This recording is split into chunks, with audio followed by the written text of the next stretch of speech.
Okay guys, the new Sony Zv-E1 juggernaut has been released upon the world, and so people have been asking me to compare it to other Sony cameras. Specifically, I've already done this one, the FX30, because they're somewhere near each other in terms of price. And here's another camera that's near the Zv-E1 in price. This is the Sony A7IV. So let's talk about the differences between this and the new Zv-E1, shall we?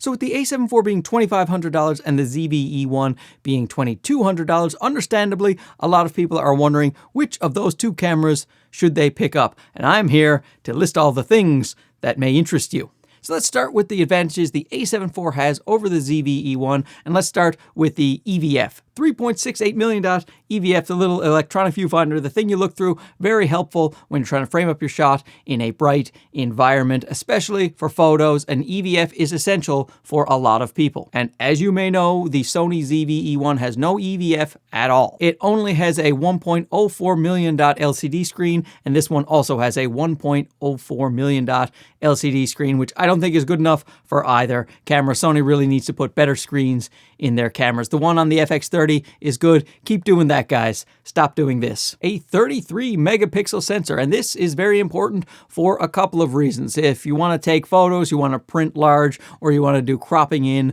on your photos, then having more megapixels is a better thing. Also, because it's 33 megapixels, you can do something called the APS-C mode on your full frame Sony A7IV, and that will get you 14 megapixels. So in APS-C mode, this still has more megapixels than the 12 megapixel Sony Zv-E1. And the APS-C mode has another benefit, and that is in video, you will still get full 4K video when you do APS-C crop mode on the A7IV. So essentially, every lens you have that is full frame, once you go into APS-C crop mode for video, you have two lenses in one. I mean, the same thing with photos, it's just you're bumping down to 14 megapixels. This also means you can use APS-C lenses confidently on your Sony A7IV, and you can buy cheaper lenses like this Sigma 16mm f1.4, and it's going to work on this guy just fine. Now, you can use clear image zoom to crop in on the Zv-E1, but that is a digital zoom and a smart upscale. So I would much rather have a APS-C mode with full 4K resolution and 14 megapixel pictures than doing a clear image zoom on the Zv-E1. Plus, every single time you start the camera with the Zv-E1, you'll have to clear image zoom when you have an APS-C lens. This would just automatically be in APS-C mode. Mechanical shutter. This guy has a real mechanical shutter, 10 frames per second in mechanical shutter, and that will help you, for rolling shutter, not getting bends in your lines, or if there's a lot of lights, you can get banding and flicker in your lights, and sometimes you just can't do anything about that, even if you use anti-flicker functions and things like that. If there's a bunch of different LED lights, then the mechanical shutter will do you great. This will have sharper 4K. This is a 7K sensor downsampling to 4K. And you can see this in tests people did with the FX3 and the A7S III versus the A7IV. The A7IV, it's just going to be a sharper picture. Not necessarily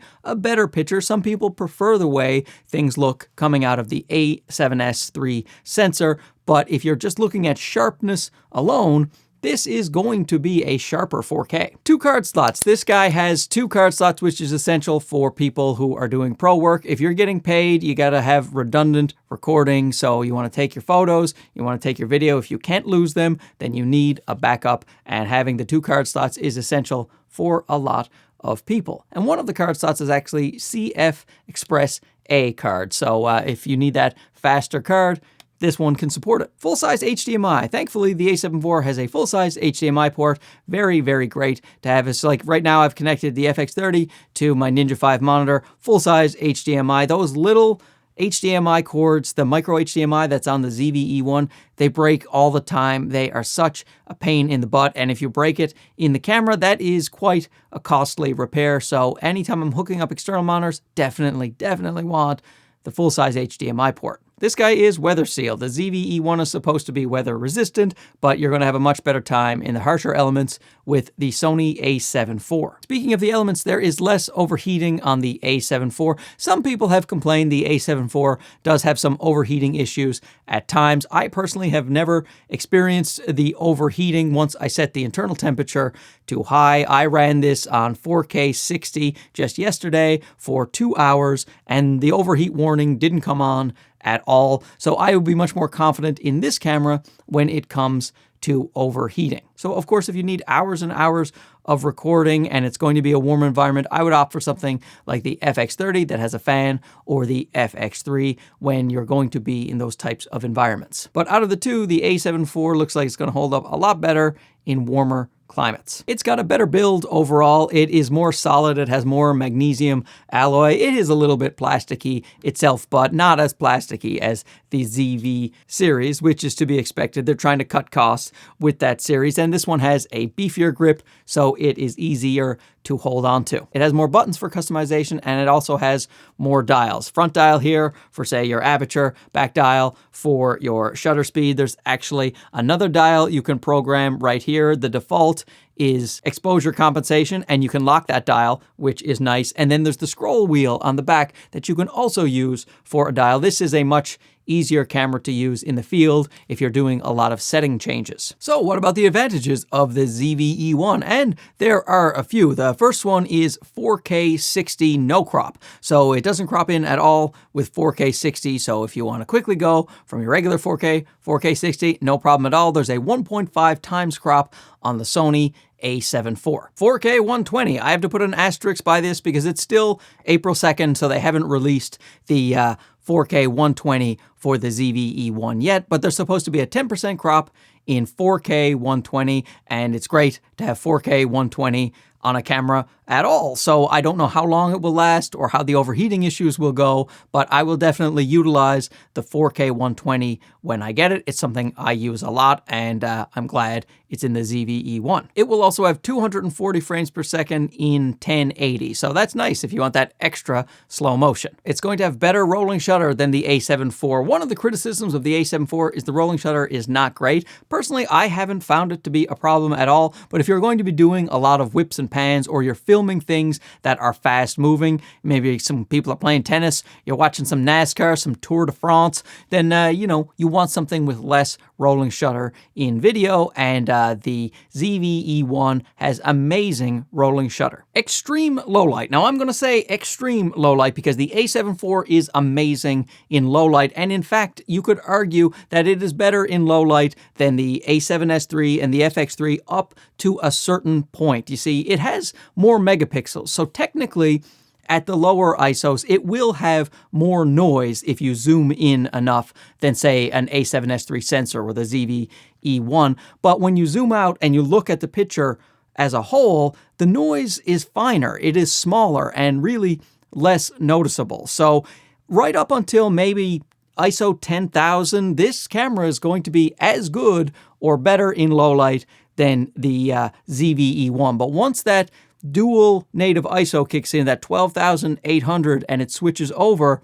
in the ZV1, then it's just going to run away with the low light performance. So what I'm saying is this thing is great in low light, and it's only until you reach those extremes that you're going to see the benefit of the ZVE1 in low light conditions. The ZVE1 will have better 1080. The A7S III and the FX3 have better 1080 than the A7IV. Unless you use the A7IV in APS-C crop mode in 1080, the APS-C crop mode in 1080 of the A7IV is pretty good. The ZVE1 has the new autofocus system of the A7R5, and that is fantastic. It's got that AI chip, so it's going to be able to autofocus even better. There's no complaints at all about the A7IV autofocus. It is amazing. So the ZVE1, it ups the game with that fantastic new AI chip. It has more subject detection. Instead of human, animal, and bird, you're also going to get insects and planes and trains and cars. So just more options for autofocus, especially for tracking with the A7R5's autofocus in the ZVE1. It has a new stabilization mode called dynamic stabilization, where it's going to crop in and give you even more stability. So if you're someone walking around doing a lot of handheld work, then probably the ZVE1 is going to look a bit better. Once again, it's cropping in, so you're going to lose some resolution, but Sony does a really good job with that clear image zoom, so you may not be able to perceive that quality loss. The A7 IV, I actually like its active stabilization. I have no problem with it at all, and if I ever do have a problem with it, I just use the Catalyst Browse. Now that will also be available on the ZVE1, but still, I'm excited to use that new dynamic stabilization. Of course, you're going to want much wider lenses if you're going to be vlogging and using that dynamic stabilization. So in that same ballpark, they have the auto framing. That is a new feature where you can just put it on yourself and you can pick the different size, the different amount of crop that you want, and then it will follow you around as you move around in the frame, and it'll be like another cameraman is, filming you and you're watching your movements back and forth. Now, I don't know how well that's going to work. I'm definitely enthused about trying it, but it definitely looks like a cool feature that a lot of people, the content creators, will probably make use out of. Right along with that is the framing stabilizer. So if you want to keep someone in the center of the frame as you're going, it'll crop in a little bit to help keep the person in the center or the object, or you can pick a different point on the screen and keep the person or object there using that fancy AI technology. Got the product showcase mode where you'll show the product and then it'll snap to that product and then go right back to your gorgeous face. Here you'll see right there, it's sticking to my eye, which is fantastic for the FX30. So in order for me to get the A7 IV in focus, I have to put it over my baby blues.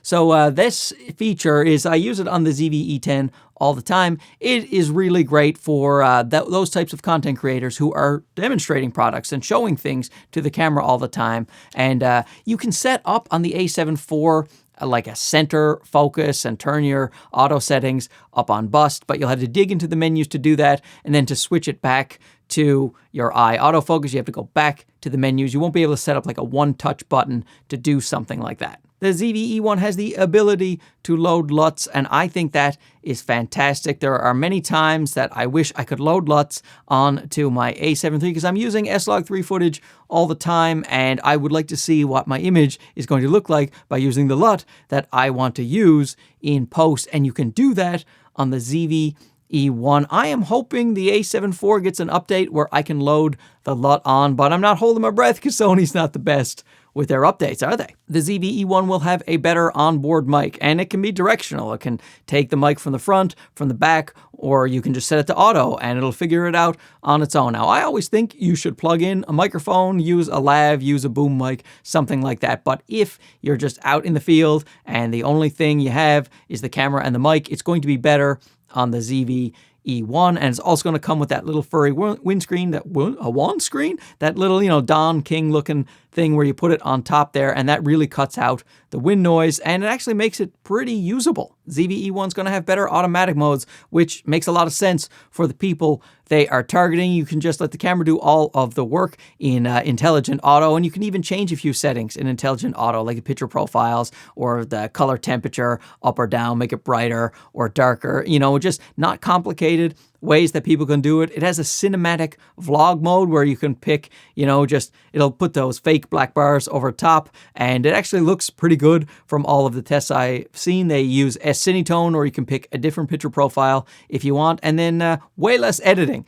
You can just spit that out and you're good to go. Other things like background defocus button, where you just press the button and the background will be out of focus, and then in focus it'll manipulate your shutter speed and your aperture and your ISO for you just to make the background clear or blurry, so people who are new don't have to worry about that. And in the eye auto mode, they also have a thing where if other faces enter the frame, those faces can also become in focus, and that will help a lot if you're just trying to interview people on the streets, or you're at some kind of convention that people invite other people to, not me, and then you can just do. Now, I do think that seems to be a little slow to focus, but still, it's nice that it's in there, although it's in there only with the intelligent auto. But a mode that's not only intelligent auto, you can program the camera to recognize a face and then prefer that face over all of the faces that are in the screen. So for me, definitely, I'll just snap a picture of my own mug and say, only this guy, my wife